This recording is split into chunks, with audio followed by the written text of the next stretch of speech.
लेकिन यहाँ पे रिफ्लेक्टेंस स्पेक्ट्रोस्कोपी, ठीक है।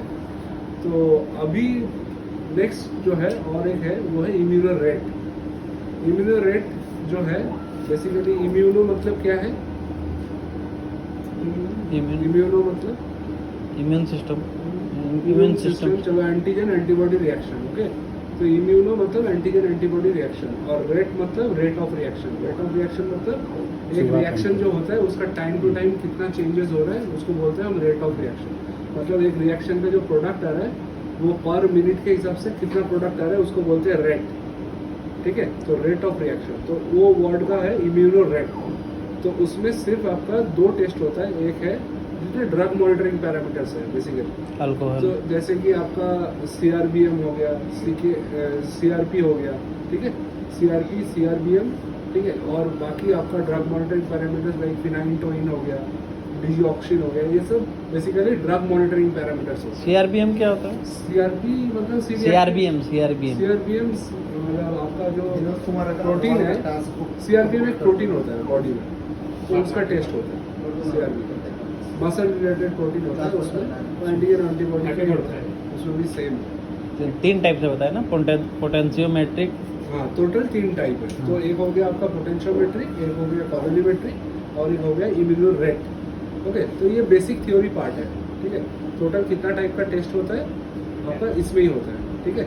अभी हम लोगों का जो टेक्नोलॉजी है, 2 टेक्नोलॉजी, एक है पोटेंशियोमेट्रिक जिसका जो डिवाइस यूज करते हैं पोटेंशियोमेट्रिक में, वो मैंने बोला चार्ज डिफरेंस से होता है।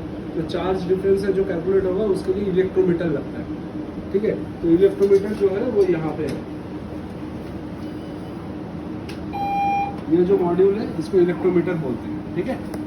इसके बाद और एक जो है वो है रिफ्लेक्टेंस स्पेक्ट्रोमीटर, ठीक है। तो रिफ्लेक्टेंस जो स्पेक्ट्रोफोटोमेट्री है बेसिकली वो कॉलोरीमेट्रिक और इम्यूनो रेट दोनों का ही होता है, ठीक है। रिफ्लेक्टेंस स्पेक्ट्रोफोटोमेट्री, रिफ्लेक्टेंस हाँ, PANCE स्पेक्ट्रोफोटोमेट्री, ठीक है। तो स्पेक्ट्रोफोटोमेट्री मतलब सेम है कॉलोरीमीटर में, जैसे कलर फॉर्मेशन होता है उसके थ्रू हम एक लाइट पास करते हैं, वो लाइट पास करने के बाद वो जो जितना कलर उसका होगा उतना वो एब्जॉर्ब करेगा लाइट को, और बाकी जो जितना कलर वो एब्जॉर्ब नहीं करेगा वो आपका पास हो जाएगा। जो पास हो जा रहा है उसका जो इंसिडेंट रे मतलब जहाँ से सोर्स आया है लाइट का, तो वो लाइट माइनस आपका जितना लाइट निकला है एब्जॉर्ब होने के बाद, उन दोनों को माइनस करके जो वैल्यू आता है उसको एनालाइट के कंसंट्रेशन में मेजर करके वो आपको रिजल्ट देता है। बेसिकली ये होता है डिफरेंस। तो इसमें जो सिस्टम है वो रिफ्लेक्टेंस स्पेक्ट्रोफोटोमेट्री, ठीक है। तो अभी आपको जो जानना पड़ेगा सबसे पहले, मैं मशीन को, ये आपका बेसिक थ्योरी होगी, बेसिक होगी, ठीक है। और हम लोगों का जो टेस्ट होता है बेसिकली ड्राई केमिस्ट्री है। ड्राई केमिस्ट्री आप लोगों ने सबने वेट केमिस्ट्री में काम किया है ना जी, वेट केमिस्ट्री में किया है। तो वेट केमिस्ट्री में बेसिकली क्यों हम लोग उसको वेट बोलते हैं? उसमें वेट माना जाता है, जैसे डिस्टिल वाटर भी यूज करते हैं, रिएजेंट भी हम लोग का वेट ही रहता मतलब है। उसका जो मटेरियल लगता है टेस्ट के लिए वो सारे लिक्विड है, लिक्विड से काटते हैं, हाँ। तो उसमें रिएजेंट प्रिपरेशन होता है, उसमें वॉशिंग होता है, उसमें सिंगल प्रोब होता है, तो ये सब उसमें लगता है। लेकिन जो ड्राई केमिस्ट्री है, ड्राई केमिस्ट्री में कोई रिएजेंट आपका लिक्विड नहीं है, सब ड्राई फॉर्मेट पे है, और हम लोग उसको स्लाइड में रखते हैं। Dry reagents have been sensitised to the slide, एक स्लाइड में एक टेस्ट होता है, ठीक है।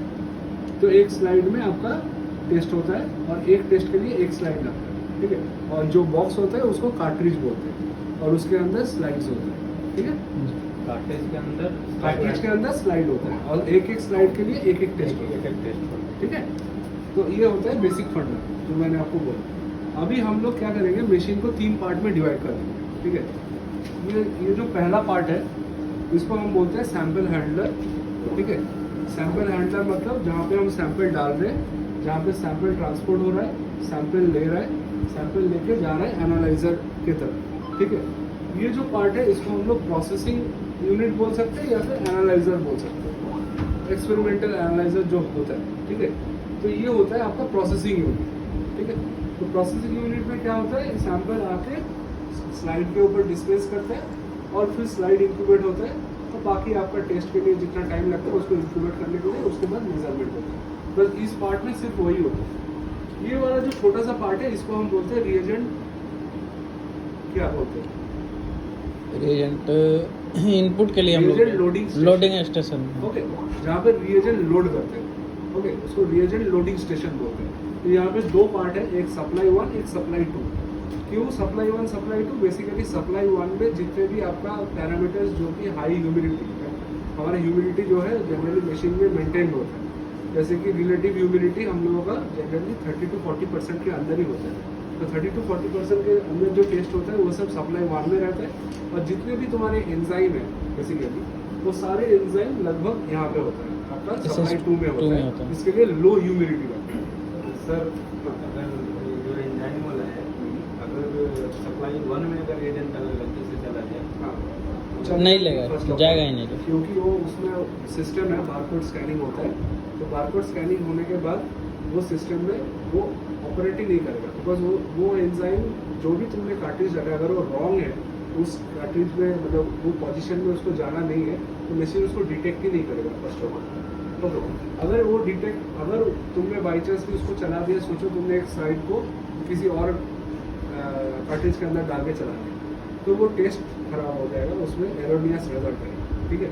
क्योंकि हम लोगों का सबसे मेन चीज़ क्या है, हम लोग को मतलब रिएजेंट डालते समय ध्यान देना होगा, जो एंजाइमेटिक वाला है उसको 2 में डालना है। तुम्हें ध्यान क्या देना है, रिएजेंट का जब तुम रिएजेंट का पैकेट खोलोगे, रिएजेंट का एक बारकोड होता है ऊपर, बारकोड के जगह पे एक येलो कलर का साइन होता है, जो येलो कलर का साइन होगा वो जाएगा तुम्हारा सप्लाई 1 में, जो जिसमें वाइट रहेगा वो पूरा जाएगा सप्लाई 2, ठीक है। और सबसे इंडिकेट करने का सबसे वही है, यहाँ पे इंडिकेटर है, आप कार्ट्रिज खोलोगे ऐसे सामने रखोगे तो आपको येलो मार्क दिखेगा, येलो मार्क को सप्लाई 1 में डालोगे, और वाइट मार्क जो होगा, मतलब वाइट मतलब कुछ नहीं होगा उसमें, हाँ, तो वो सप्लाई 2 में जाएगा, ओके। अभी एनवायरमेंटल मॉनिटरिंग जो है, बेसिकली मैं क्यों बोल रहा था कि सप्लाई 1 सप्लाई 2 में जो रिएजेंट्स लगते हैं उसके अलग अलग कंडीशन होते हैं, क्योंकि तुम देखो यहाँ पे सप्लाई 1 में टेम्परेचर कितना मेंटेन हो रहा है, टेम्परेचर उतना ही मेंटेन हो रहा है, दोनों का सेम मेंटेन होगा, क्योंकि दोनों का ही 22 के आसपास होगा, ठीक है, 21 से 22 के आसपास होगा। अभी 22 और 21 के आसपास क्यों हो रहा है, बिकॉज हम लोगों का जितने भी टेस्ट होता है वो सारे होता है कितने डिग्री में, बॉडी का टेम्परेचर पे होता है। बॉडी का टेम्परेचर कितना है, 37 डिग्री सेंटीग्रेड। तो 37 डिग्री सेंटीग्रेड दोनों इंक्यूबेटर में तुम्हारा 37 डिग्री सेंटीग्रेड होगा। अब ये ब्लिंक कर रहा है बिकॉज ये थोड़ा सा बढ़ गया, इसको 36 से 37 के अंदर ही रहना, तो इसीलिए वो स्टार मार्क हो रहा है। तो स्टार जब ब्लिंक होना बंद हो जाएगा तब मतलब इट इज फाइन, तो सर मशीन इंडिकेट कर रहा है ये।